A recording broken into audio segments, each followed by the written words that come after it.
So should you buy the newly announced Sony FX5?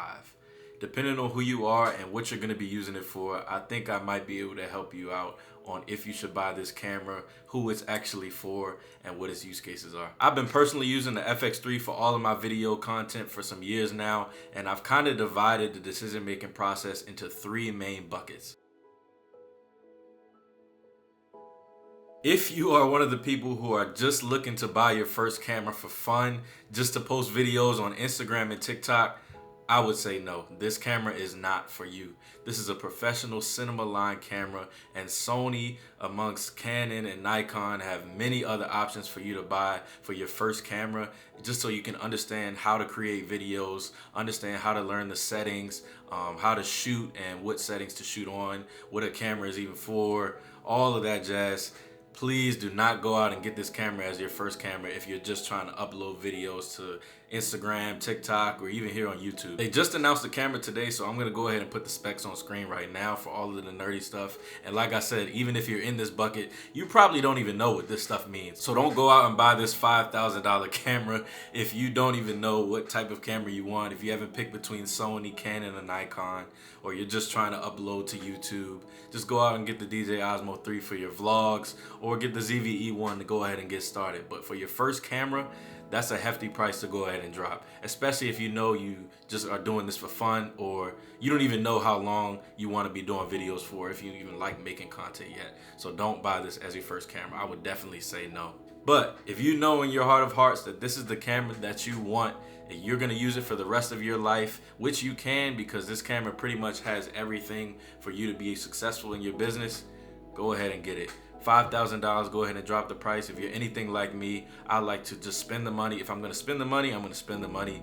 $5,000 is a hefty price, but this camera is definitely worth it. If you know you're going to take it serious, even if it is your first camera and you're starting your business, definitely go ahead and get that. And the reason why I say that is because this camera has everything. Raw recording, open gate. That means you can record horizontally and vertically, crop in, zoom in, and not lose any of your quality. And that makes a drastic difference when you're trying to post on social media or make content for other people.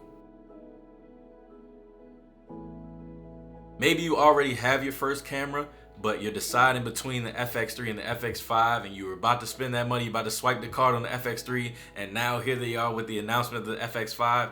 I would say go ahead and just get the FX5. At this point, FX3s are going to start selling for cheaper. So right now for you, the biggest deciding factor is obviously going to be money. If you don't have the money for the FX5, but you have it right now for the FX3 on the resale market, just go ahead and get the FX3. That's a camera that you can also keep for the rest of your life. I know I'm going to keep mine for the rest of my life for all the content that I do and when I record. But if you want to go ahead and just buy at one thing for one price, go ahead and get the FX5. You can also get the FX3 for the cheaper price right now and then rig it out, and that'll add up to $5,000 anyway. But with the FX5, also consider that you still will have to drop more money on whatever you decide to for extra lenses or extra improvement on SD cards as well.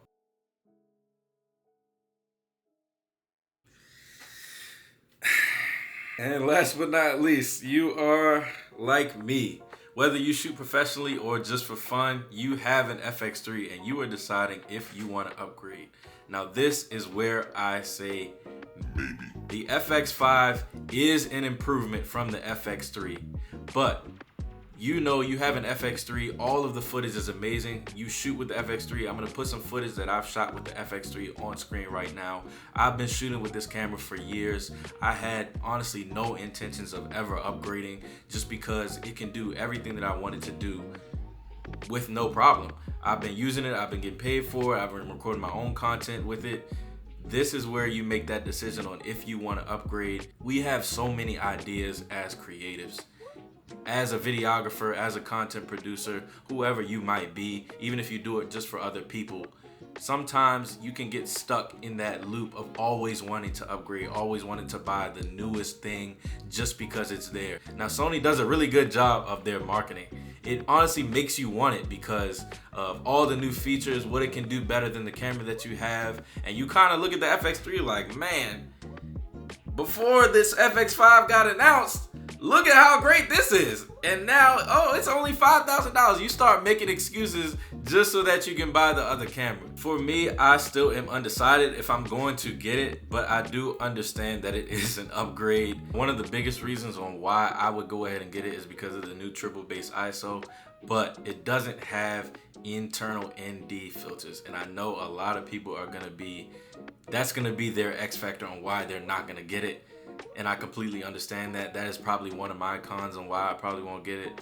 Now, I have seen in some of my research that Sony said it has been too big of a change. They hear people on wanting internal ND in their camera, but they do understand the FX6 exists. And if they still want people to buy that and still have a market for the FX6, why would they put internal NDs in the FX5 right in the middle? Then nobody would ever buy an FX6 or even use it, because the FX5 literally has everything else. So I kind of understand, and it's definitely keeping me in the middle. I haven't decided on if I'm gonna upgrade yet, but like I said, if you're one of those people that this is your first camera, don't go get this. Like, it doesn't matter how many videos you watch. Don't buy this camera for your first one. If you're gonna take it serious, go ahead. But if you're just posting on Instagram and TikTok, this high-end camera is not worth it. Just get an FX3 or a ZV-E1 if you just want to scratch that itch. But not this. No, come on. And I know for a fact Sony is not gonna stop making cameras. So one of these days they're probably gonna make something better than the FX5, and I'm gonna want that camera too. So either way, I'm just gonna stay on the I don't know fence for right now. I'll decide later, but I hope this helps your decision-making process. Definitely decide for yourself, generate your own opinion. Write down what you would want in a dream camera, and if it doesn't check those boxes, don't buy it. If it does, go ahead. But Sony, you did it again.